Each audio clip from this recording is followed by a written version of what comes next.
What is going on, everybody? Welcome back to the channel. Aftersound here, bringing you Splinterlands content every single day.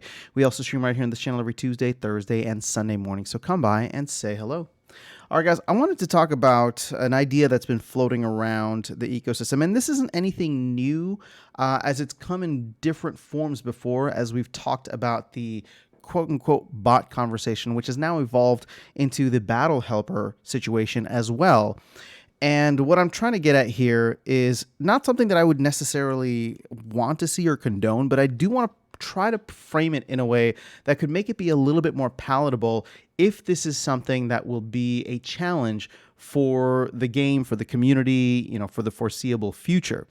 And what I'm trying to get at is, should the Splinterlands team offer a battle helper option in-game?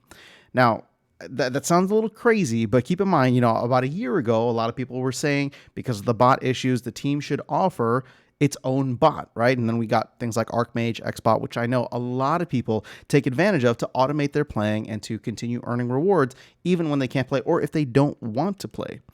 So obviously the topic of conversation has shifted to Battle Helper. And I shouldn't say shifted because it's also just kind of expanded to include Battle Helper. But I want to focus specifically on Battle Helper rather than botting specifically, like high level, like individual botting accounts for the purposes of this video, because I do think there is a way in which we can frame having some kind of Battle Helper in game be a benefit. And this is not anything against Xbot. Actually, I'll be 100% transparent with you. I've actually never used the Xbot helper, but I know a lot of folks who use it, who love it, who swear by it. I've talked with Siler, the Xbot dev, about it. I think it's great that it's being offered for anybody who wants to pay for the service, rather than it just being something that is reserved for the select few that know how to code it or keep it private.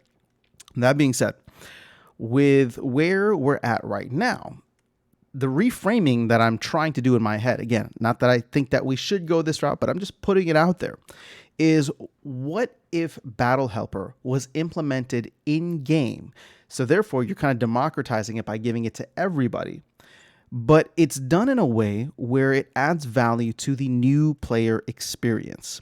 So newer players coming in, no matter what level they're playing at, no matter what their deck collection looks like, they jump into a game and they can pay X amount of DEC, burn X amount of DEC, we'll call it, and get some kind of, like not a hint, but maybe just a collection of hands that are popular for this. Or maybe it doesn't even need to necessarily be like a full-on hand, although then, you'd still leave a little room for utility for something like Xbox Battle Helper. But maybe it's just like, what cards are really good for this type of rule set, this mana cap, and it just gives you kind of a list of cards across all the different splinters. Or it gives you exactly what Xbox Battle Helper is doing right now. Again, I'm not trying to drive Xbox Battle Helper out of business. In fact, there might be a partnership opportunity to actually collaborate with the Splinterlands team if they wanted to go that route. My point with this is, if it's available to everyone and you can use it in a way where in-game you do something that's beneficial for the entire ecosystem by burning DEC, and it's anybody can use it, right? Because it's just kind of a feature that gets built into the game, and it just becomes more like a coach or a helper, or I don't even know what else to call, like sixth man or something. Just somebody on the bench, somebody on the sidelines that's just giving you a little bit of advice. Now, from a anti-competitive standpoint, I still really, really, really don't like battle helpers if we are going to talk about the highest levels of competition. And as it stands right now, without any regular physical meetups, tournaments and brawls seem to be the areas in which we have the highest level competition, whether it's between guilds or whether it's between individual players in these high level tournaments. So I wouldn't want it in there. And again, I love what Siler is doing by removing it or giving the option to remove it or lock it down. But keep in mind, it's still available to anybody who wants to use a private one or put something together. And Siler has even admitted if they ban it or find a way to ban it, there's no way that they could actually stop him or others from actually utilizing some kind of tool, especially if it's private like that. So again, this is more so, I hate to say, if you can't beat them, join them, because that's really what happened with the bot conversation a year ago. But part of it is like, well, if you if there's only a select few people enjoying this service right now, how do you take it and then give it to everyone in a way that is pragmatic and adds value to the ecosystem? Because we talk about new player experience all the time, and a lot of players are coming in and they have no idea what cards to play, what cards to buy, because this game is so freaking complicated. And every new set, every new rule set that comes out, every new card, promo card that comes out changes the meta so much that it gets really difficult to keep up with it. And so I would say it's like exponentially more difficult to learn the meta right now than it was in 2021 when I joined.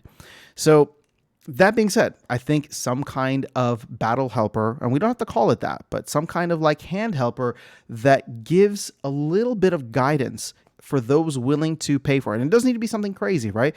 Put it in as like 10 DEC. That's a penny, right? 1 USD. Oh, sorry, not 1 USD, but in US dollars, it's a penny in US dollars.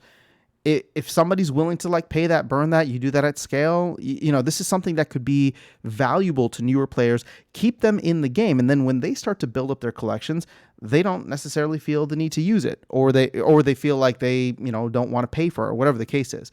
So again, I'm putting this idea out there, not because I necessarily want to champion it, but it's being talked about in this way.